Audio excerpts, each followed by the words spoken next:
On this hunt, I'm going to be taking my brother-in-law, Brian Persinger, on his first ever elk hunt.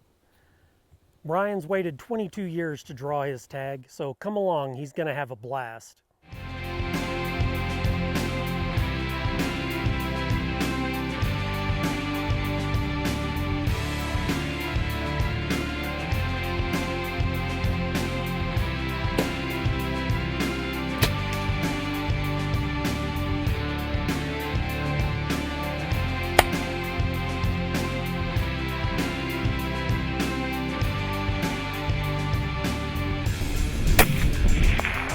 Brilliant.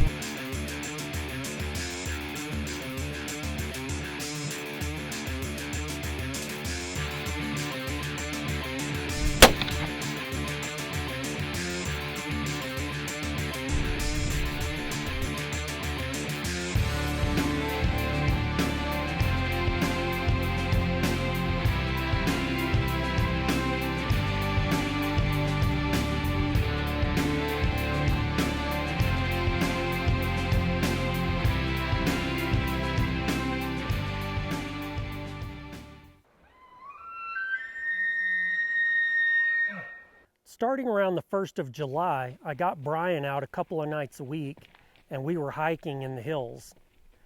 After he had been at it a few weeks, we started taking our packs and more gear. Getting in shape in advance of your hunt is really critical to having a good time and being able to go after the elk the way you would like to.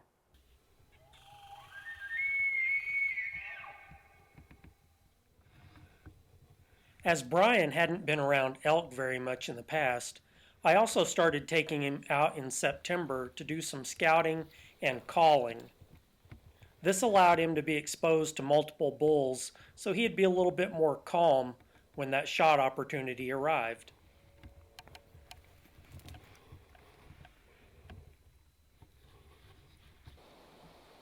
As the Black Hills is a great place for really good elk numbers, we had multiple really fun close bull encounters.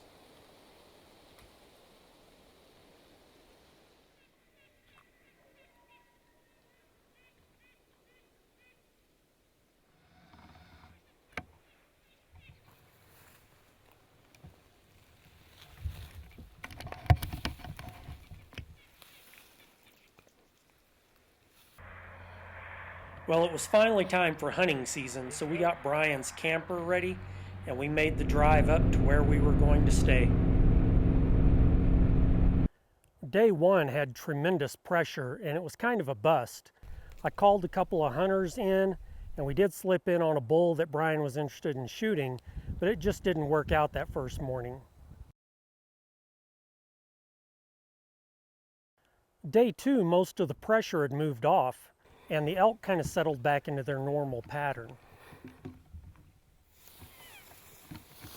Brian and I started sneaking in toward a bugling bull.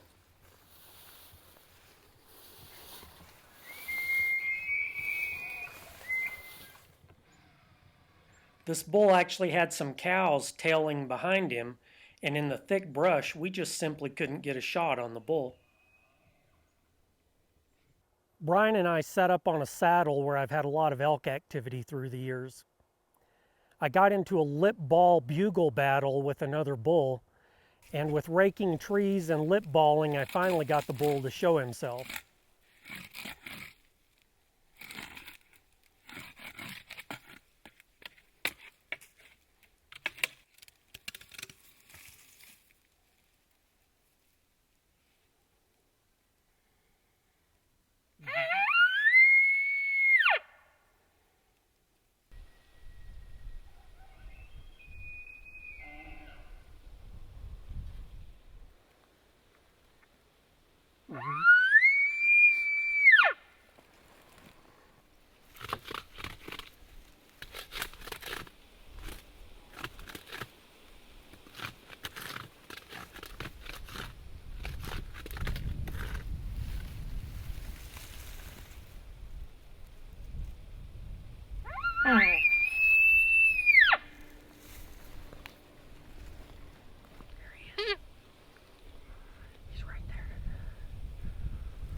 Unfortunately, the angle was wrong for Brian, and he had limbs in the way, so he just couldn't shoot.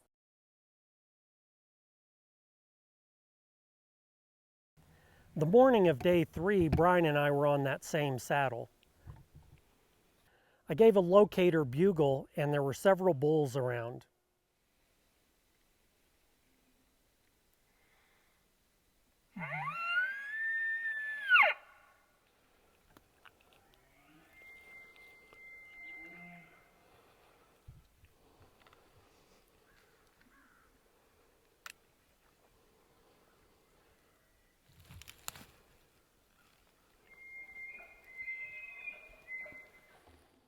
I gave a cow call or two and a lip ball bugle, and sure enough, we had a bull coming our way.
Hit him? Mm-hmm.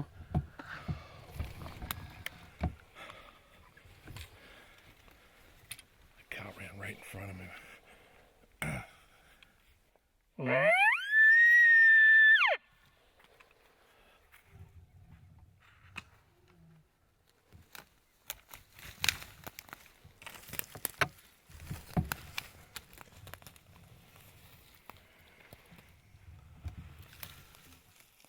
Since I didn't see the bull fall, we waited 30 minutes and then I marked where we shot from.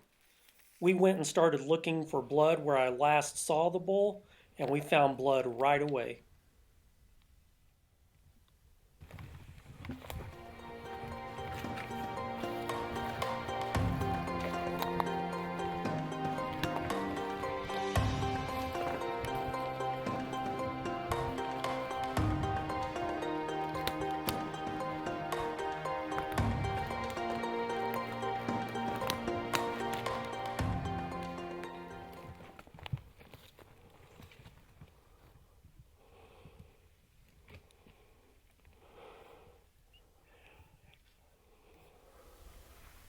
Now this is an outstanding hunt.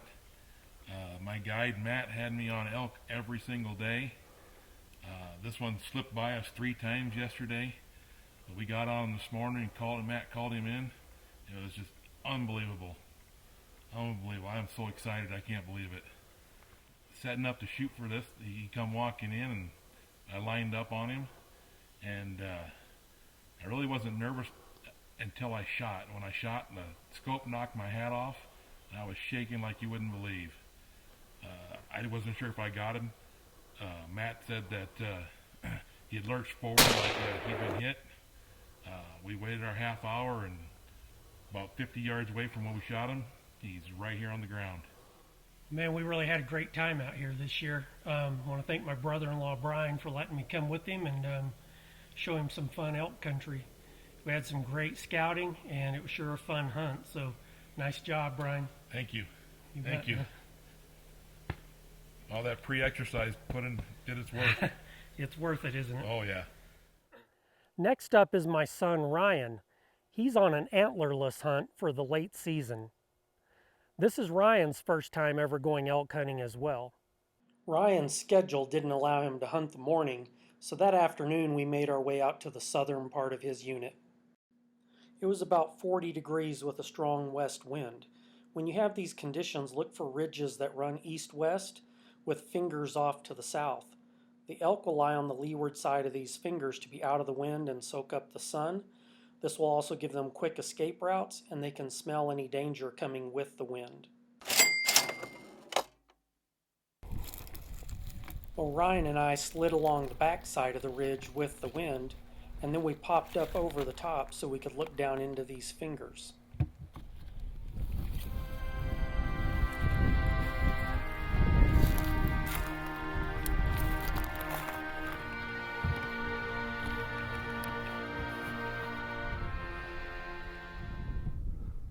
As we peeked over the top, the elk were bedded right where these conditions would dictate they would be.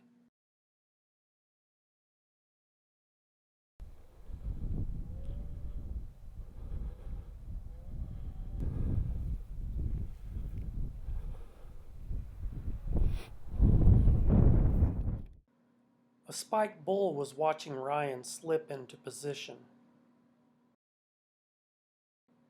After a few seconds, he started getting nervous and then got up and spooked the cows.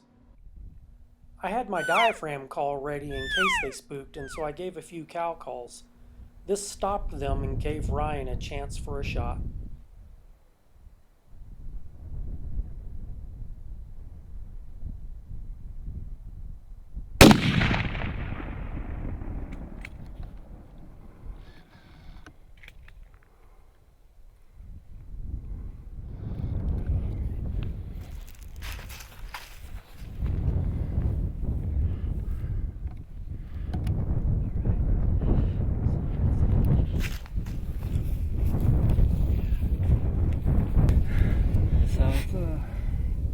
Probably a little close to 6 p.m. here in the Black Hills. We got really lucky our first night out. We were able to just creep over a bull, and we had 4 cows and a little spike elk down there. So we snuck up on the brush on the hillside, and we were very fortunate to get a good clean shot. Dropped it on the first one. So we're gonna give it a couple minutes here, and then we're gonna go check it out and start harvesting it, getting ready to bring back home. He calls it luck. His dad calls it knowing the elk country. Yeah, this guy really knows what he's doing, so I'm just lucky to be here. Great shot. Yeah, nice job, buddy.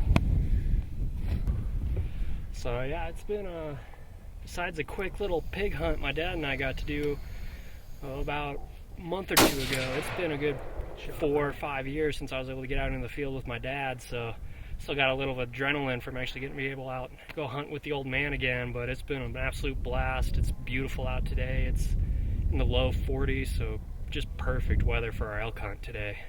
All right, so here's our cow. We're guessing she's about a 2-3-year-old cow, so we're looking at some real good freezer meat here.